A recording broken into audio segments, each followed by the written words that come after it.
La sección que vamos a comenzar a continuación es uno de los más grandes éxitos de la inteligencia artificial clásica y es lo que vamos a encontrar en la mayoría de los sistemas de producción actualmente. En las competencias de planeación y resolución de problemas automáticas, todas las soluciones utilizan estas técnicas. Ahorita no hay realmente ninguna técnica que le pueda ganar. Y nos estamos refiriendo a las heurísticas. Ahora, las heurísticas en general nos hablan de que vamos a utilizar conocimiento acerca del dominio concreto donde estamos tratando de resolver un problema. Todas las técnicas que habíamos visto hasta ahora funcionan en general para cualquier problema que se adecue a las definiciones que hemos dado. Y por consiguiente, no requieren que sepamos exactamente qué estamos tratando de resolver. Podríamos estar trabajando con las tablillas deslizantes, con el juego de gatos, con ajedrez, con cualquiera de los ejemplos que hemos utilizado, y mientras nos ajustáramos al tipo de problema que estábamos describiendo, no necesitábamos saber, para dar el algoritmo, exactamente de qué problema se trataba. El caso de las heurísticas es cuando ya tenemos información del problema y entonces podemos tener preferencias. No todos los algoritmos van a tener exactamente la misma eficiencia y vamos a sacarle provecho a las características particulares de un problema para dirigir nuestra búsqueda en direcciones más prometedoras en lugar de estar explorando todo sistemáticamente. De hecho, este tipo de conocimiento es el que a fuerzas utilizamos los seres humanos para resolver en tiempos realistas problemas que las computadoras a la fecha todavía no son muy buenas resolviendo. Entonces, aquí va a venir el genio de cada ingeniero del conocimiento o cada experto que quiera hacer un programa para resolver problemas en un dominio dado, que va a ser el tratar de describir de forma matemática cómo es esa intuición de en qué dirección debería de estar la solución. Entonces, sí hay un poquito de tarea de introspección ahí, que es tratar de analizar, bueno, si yo puedo resolver este problema en cierto tiempo, al menos con una solución razonable, ¿qué tipo de conocimiento o qué tipo de tips o pistas me están indicando cuál es la dirección en la que debo buscar? Y si puedo sistematizar eso, convertirlo en una función matemática, entonces voy a poder mejorar mi algoritmo de búsqueda para que copie exactamente esa guía que estoy utilizando. Bueno, pues entonces pasemos a ver formalmente cómo se trabaja con esta técnica que son las heurísticas. Primero que nada, vale la pena explicar entre los antecedentes por qué esta técnica es, pues, básicamente dominante en los sistemas actuales. Y todo tiene que ver con la complejidad. ¿Cuánto estamos gastando en espacio y en tiempo? Como les mencionaba, en la mayoría de los problemas que son útiles, estamos hablando de espacios gigantescos, nos vamos a acabar los recursos y entonces definitivamente es muy importante analizar qué es lo que está pasando, dónde se nos están yendo esos recursos. Y vamos a comenzar con las estrategias de búsqueda que hemos visto hasta ahora. Como mencionaba, son estrategias que no han explotado especialmente el conocimiento del dominio particular. El primer campo donde ya empezamos a ver que aparecía esto y empezó a aparecer la palabra heurística fue, por ejemplo, al resolver el sudoku, ¿no? Y sin embargo, observen que en general todavía hablábamos de dominios, variables, ir agregando variables, pero al momento de optimizar las búsquedas ya empezaban a aparecer estas heurísticas, ¿no? Necesito saber exactamente cuántos valores son, y aplicarle un dominio. Entonces ahí como que ya empezábamos a acercarnos a lo que estábamos haciendo acá. Mientras que en los temas anteriores, pues todo era completamente abstracto, ¿no? De hecho, los ejemplos eran más como para poder concretar lo que estamos diciendo, ver cómo se aplicaba, pero son fácilmente sustituibles por cualquier otro tipo de problema. Entonces, como no estamos utilizando esa información particular para el diseño del algoritmo, a estas búsquedas se les conoce como búsquedas ciegas. Sabemos que existe el concepto de acción aplicable, pero no tenemos ninguna manera de decir cuál de esas acciones aplicables pudiera ser más efectiva o más prometedora que otra. Entonces, bajo esas condiciones en las que pues, todas las acciones aplicables son básicamente iguales, estos son los criterios que vamos a utilizar para evaluar cómo nos estamos gastando los recursos. Vamos a ver en esta tabla, les digo de una vez, está tomada del libro de Rosalind Norvig. Vemos a cada uno de los algoritmos que estuvimos revisando Vimos las búsquedas primero en amplitud. Ahora, costo uniforme es una variante muy sencilla de primero en amplitud que no solamente va a estar generando a los hijos, sino que además los va a ir ordenando dentro de la cola donde busquemos en términos de la suma de los costos, ¿no? Entonces, en vez de contar cuántos niveles vamos hacia abajo, vamos a contar cuánto costo hemos gastado. La otra técnica, primero en profundidad, ya la conocemos. Profundidad limitada fue esta que pusimos como una especie de preámbulo para poder estudiar la profundidad iterativa. Esta es la otra que vamos a considerar. Y finalmente la bidireccional, que es cuando podíamos como que partir nuestro espacio en dos y buscar desde el estado inicial hasta algún punto del final hacia atrás y ver si en algún momento se intersectaban esas fronteras. Entonces, para cada uno de estos hay 4 aspectos que nos va a importar evaluar especialmente. Si es completa, es decir, si me garantiza que voy a encontrar la solución. La segunda, ¿cuánto tiempo se va a tardar? La tercera, ¿cuánto espacio estoy ocupando en memoria? Y la tercera, si la solución que voy a obtener es la óptima o si simplemente encontré una y no tengo esa garantía. Entonces, vamos a ver el caso primero en amplitud. Recordemos que para esta nos conviene imaginarnos una raíz con todos los hijos y así como le estoy dibujando, este es el orden en el que se está explorando. Entonces, estamos explorando el árbol completo de arriba hacia abajo. Por consiguiente, cuando pregunta si es completa, sí. Definitivamente, como estamos explorando todo, pues si hay una solución en cualquier lugar, eventualmente vamos a llegar a ella. Al menos teóricamente, ¿no? Decíamos, salvo que nos alcancen los recursos para almacenar todo lo que estamos haciendo, pero al menos teóricamente en el algoritmo no hay ningún motivo por el cual no debamos encontrar la solución. En términos de tiempo, nos están hablando aquí de que depende del factor de ramificación como base, pero es exponencial en la profundidad de la solución más cercana a la raíz. Y esto tiene que ver precisamente con el número de hijos que vamos a tener por nivel. Recordemos que es exponencial, ¿no? Por cada nivel que estamos agregando una potencia sobre la base, que es el factor de ramificación. Entonces, entre más hijos sean, más grande va a ser el factor por el cual estamos multiplicando cada vez que bajamos. Entonces, exponencial el tiempo. En espacio, pues también, porque supongamos que nos podemos borrar de la memoria todo lo que está acá atrás. De todos modos, tenemos que mantener en memoria, recuerden, a todos los nodos que están formados en la cola, que son básicamente todos los del último nivel, y este último nivel crece de manera exponencial, ¿no? Entonces, también nos estamos gastando espacio exponencial. ¿Es óptima? Sí, siempre y cuando todos los costos sean idénticos. En ese caso, pues observen que es claramente el menor número de pasos, pues la primera solución que vamos a encontrar va a ser la que esté más cerca de la raíz. Si hay otras soluciones, pues las encontraríamos después. En el caso de la búsqueda de costo uniforme, se va a ver un poco curioso. Siempre me gusta compararla con las curvas de nivel. La idea básicamente es que tenemos la raíz, están varios hijos, pero ahora me importan los valores que estén acá, que serían, bueno, cuánto me va a costar aplicar cada una de las acciones. Y lo que vamos a hacer es ir diseñando curvitas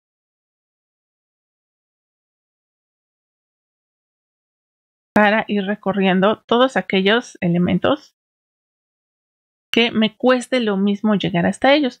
Igualmente, observen que como voy generando a los hijos conforme voy visitando los niveles y cada vez que agrego una acción, pues en principio estoy agregando costo. O sea, realmente no podemos tener acciones que tengan costos negativos. Físicamente creo que no tiene sentido. Entonces, cada vez que yo agregue una acción, pues a fuerzas estoy aumentando costo, ¿no? Si una salía demasiado cara, pues me tardaré más, pero eventualmente quedará cubierta por alguna de estas curvas de nivel. Y entonces vamos a ir creciendo de acuerdo con este criterio, ¿no? ¿Cuál es el costo de llegar hasta ahí? Pero eventualmente iremos cubriendo todo. Entonces, si lo estamos haciendo por costo uniforme y se va a hacer completa, pues sí, definitivamente es muy parecida a amplitud, ¿no? Estamos cubriendo absolutamente todo el espacio. Entonces, de haber una solución, sí la vamos a encontrar. ¿Cuánto tiempo nos vamos a tardar? También va a ser exponencial. Nada más que este es un caso un poco chistoso porque pues en lugar de nada más ¿cómo se diría? La profundidad, estamos hablando de la profundidad, pero contada, bueno, medida en costos, ¿no? Entonces, por eso, en vez de hablar de aquí de la profundidad, se está hablando del costo. Entonces, es como el equivalente, estamos sumando los numeritos de los costos de las acciones. Luego, en términos de espacios, pues igual, realmente la profundidad depende de la frontera de estos costos uniformes y tiene la misma forma, pero en términos de estos costos. Finalmente pregunta si es óptima. Aquí sí no hay peros, ¿no? En amplitud pues dependía de si los costos eran iguales. Acá no, acá definitivamente sí vamos a encontrar el óptimo porque estamos avanzando por niveles. Entonces la más eficiente en términos de costos definitivamente la vamos a visitar primero. Bueno, la otra, primero en profundidad. Recordamos que aquí estamos hablando de tener un nodo y primero visitamos a todos sus hijos. Es más, técnicamente mi primera ruta a intentar va a ser la primera rama hasta que se termine acá abajo, esperando que se termine. Entonces, ¿es completa? Pues no, porque sabemos que si alguna de las ramas es infinita, me voy a quedar aquí atorado y si esa no era la de la solución, pues ya, hasta ahí llegamos, ¿no? Tiempo. Este es sumamente bonita en términos de que, ok, tenemos el factor de ramificación. En cada uno de los niveles simplemente estamos generando a los hermanos, visitando solamente alguno de los nodos. Pero si estoy fallando, me tengo que regresar. Y voy a empezar a recorrer como todo el árbol. Imagínense así, cubriendo como de izquierda a derecha, ¿no? Ahora, el asunto es que en cada vez que baje, tengo que llegar hasta abajo del árbol. Si no está muy profundo, pues este exponente podría no ser tan terrible. Pero entre más abajo vaya y más ramas tenga que ir visitando, esto se va a volar.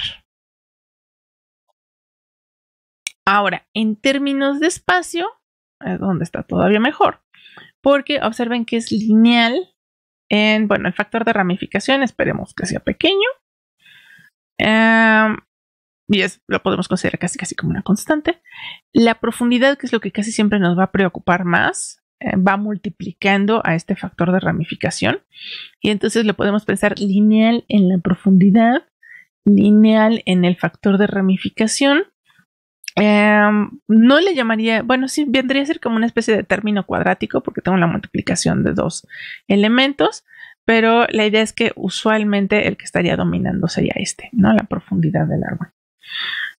Sin embargo, insisto, de tener un término cuadrático, bueno, polinomial cuadrático, a tener los exponenciales que teníamos antes, esta definitivamente nos está ayudando mucho.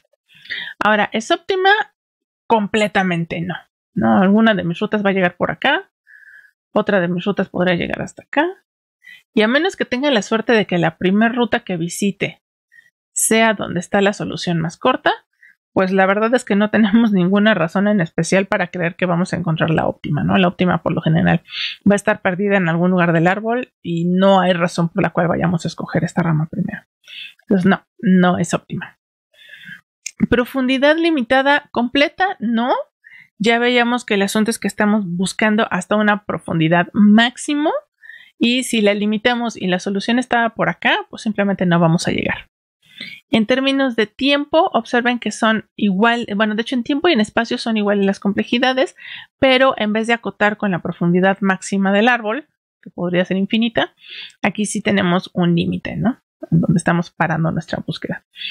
¿Es óptima? Pues tampoco, por el mismo motivo que mencionábamos acá, ¿no? La rama que tenga la solución óptima podría estar de este lado y estoy explorando primero todo lo demás. Profundidad iterativa. ¿Es completa? En teoría sí. Pero otra vez, pues va a depender de, bueno, aquí dice completa si B es finito. Esto se refiere al factor de ramificación, ¿no? Entonces veíamos que podíamos tener estos árboles que tienen un montón de acciones aplicables, especialmente cuando estamos buscando los átomos aterrizados. Entonces nos dice, bueno, sí, profundidad iterativa eventualmente va a encontrar la solución, siempre y cuando nuestro número de acciones aplicables sean finitas. De hecho, creo que esto podría aplicar a todos prácticamente. Ok, luego dice tiempo. B a la D.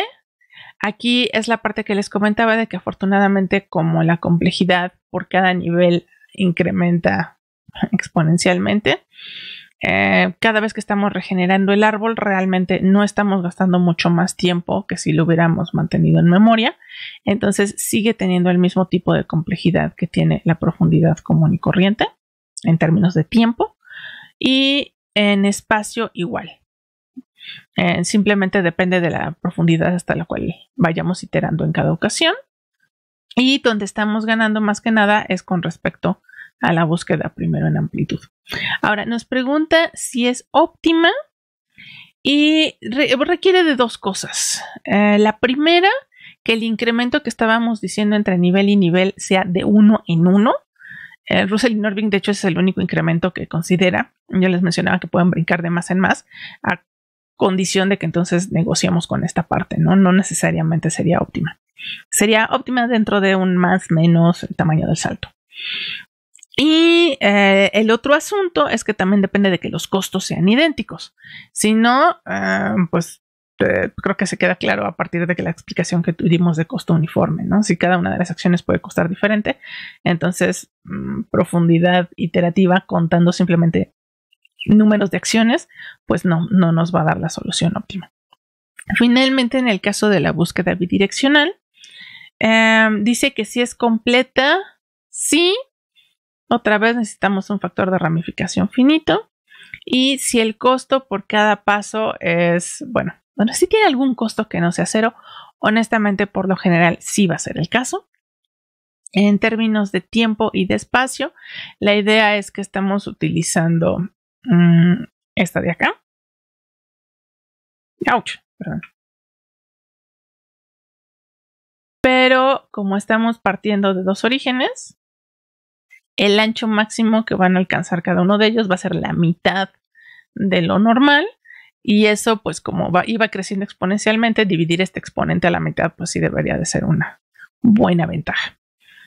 Y finalmente pregunta si es óptima. Bueno, otra vez depende de que todos los costos sean idénticos, de si ambas direcciones utilizan búsqueda en amplitud también, porque si mezclamos con búsqueda en profundidad pues definitivamente no.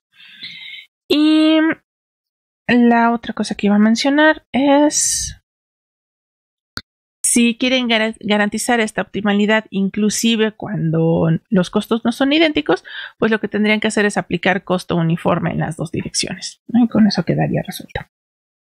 Bueno, entonces lo que mencionábamos es que ahora vamos a querer mejorar estas cotas porque observen que todas las búsquedas de todos modos tienen al menos un aspecto en el cual están resultando exponenciales. Entonces hay que trabajar con esa parte y para eso vamos a empezar a utilizar ahora sí la información de cada problema o la información del dominio con las heurísticas.